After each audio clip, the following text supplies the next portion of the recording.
we have a lot of questions unanswered. And in this video, I'm going to shock you with what has happened to our great-great-grandfathers and sisters who were taken to Argentina as slaves.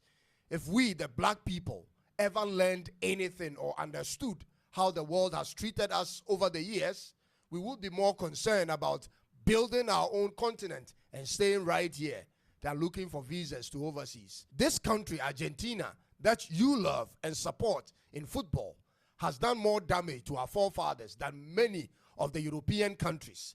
And I'm going to break it down and prove it to you every step of the way. Make sure to fact check me if you doubt.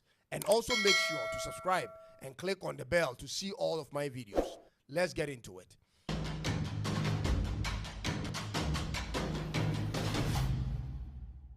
Argentina is not an innocent country, ladies and gentlemen. Argentina has many unanswered questions about what happened to the black slaves from the western coast of Africa who were sent there. You see, from the 16th to the 19th century, tens of thousands of black African slaves were brought to Argentina, mostly through the port of Buenos Aires.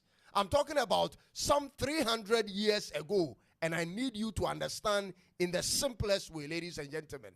These enslaved Africans were brought in to work as domestic workers, work on the farms, work in the military, and in the construction and labor industries. They pretty much did so much work in the building of Buenos Aires, the capital city of Argentina, at no charges.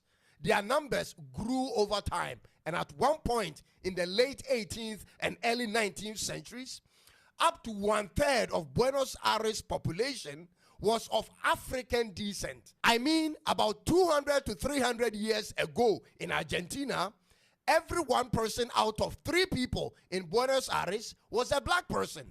But today in 2025, approximately less than 2% of the population in Buenos Aires identify as black. From 30% some 200 plus years ago to now less than 2%. What happened?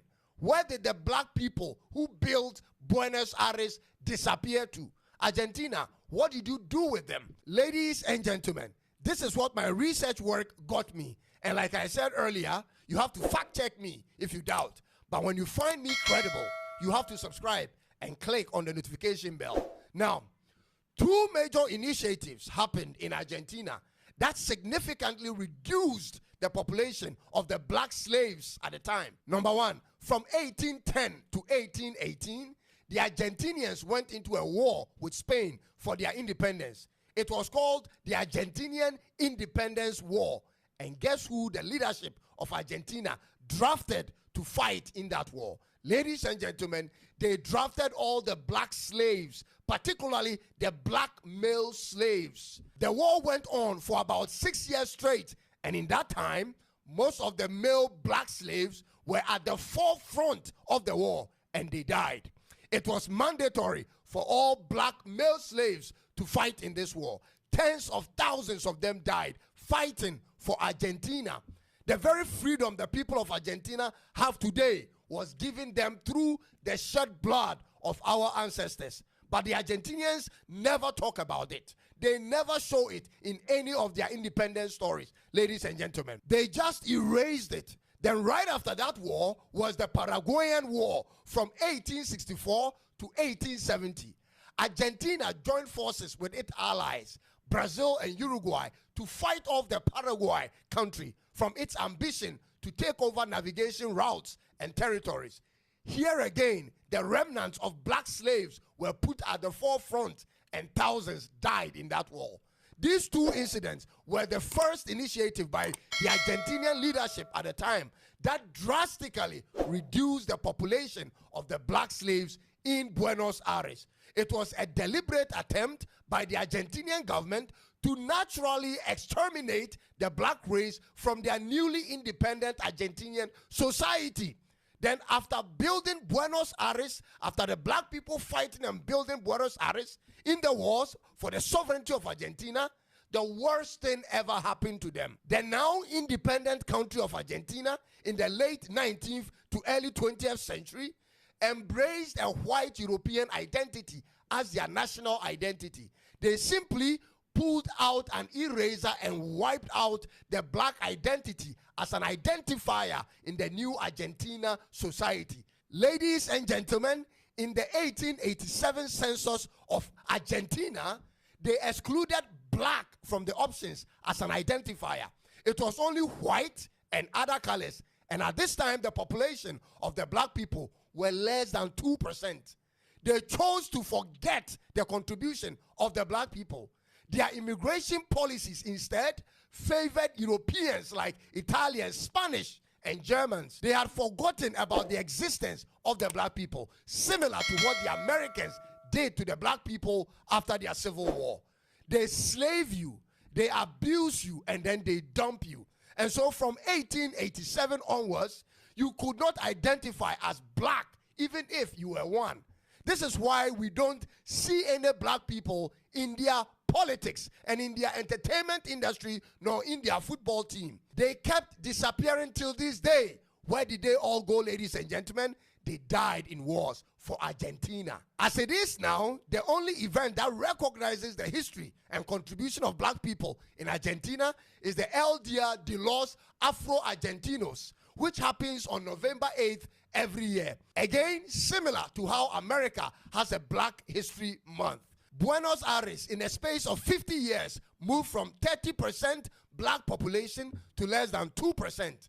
By 1853, when slavery was completely abolished in Argentina, most of the black men were already dead. And so the black women married white Argentinians, and that's how the black race over time got whitened.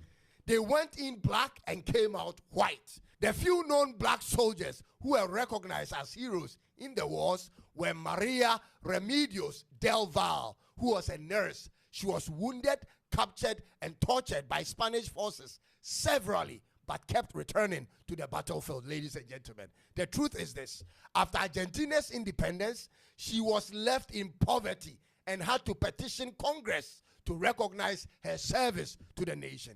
Does this story sound similar, ladies and gentlemen? The other soldier is Pedro Pablo Morales, who was a sergeant major.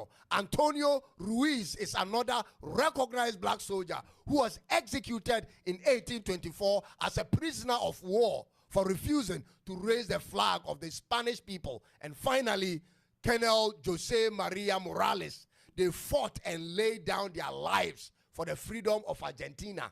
The rest of the black men, ladies and gentlemen, who still found it difficult to survive in Argentina, had to leave to Brazil and other parts of Southern America. They weren't appreciated. This is the story behind why you don't see black faces in Argentinian events. For some people, they didn't even know black slaves were once upon a time a vibrant race in Argentina. Ladies and gentlemen, we cannot change history, but we can make one. The black race has proven to be a builder and a fighter, whether as slaves or free men. We have to use that ability to build and fight for ourselves at this point. We have a continent to build, and we have the resources needed, ladies and gentlemen. What we need is people who love this land and its people. We need such patriots to fill in positions and lead the way. Our story has been truncated in the last 400 years. We were captured, dispersed, abused over that period, but now a new generation is coming. This generation will build Africa. The old generation must make room for the new, ladies and gentlemen. We don't need a Paul Biya sitting as president over the years for 40 years plus. We don't need that. Alhassan Ouattara as president for 15 years and Museveni as president for 40 years. We don't need that. They've served their purpose. They must leave the scene for fresh ideas. There are smart and patriotic young Africans who have ideas that can transform this continent. Don't waste their time. I tell you, don't waste their time. You are just occupying spaces. Make way. The revolution has started, and we need all hands on deck.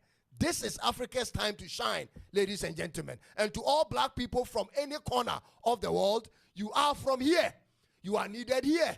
You are loved here. If Argentina doesn't want you, we have space for you right here. Wherever you live in the world, where they belittle you and stereotype you and abuse you for the color of your skin, maybe it's a sign for you to return home. Start that journey from today. Do your research and book that flight. Start from Ghana, because this is where you were actually exited. Ladies and gentlemen, you are always welcome home, and I invite you to come back home. God bless Africa and keep the fire alive. Be sure to subscribe and click on the notification bell if you haven't.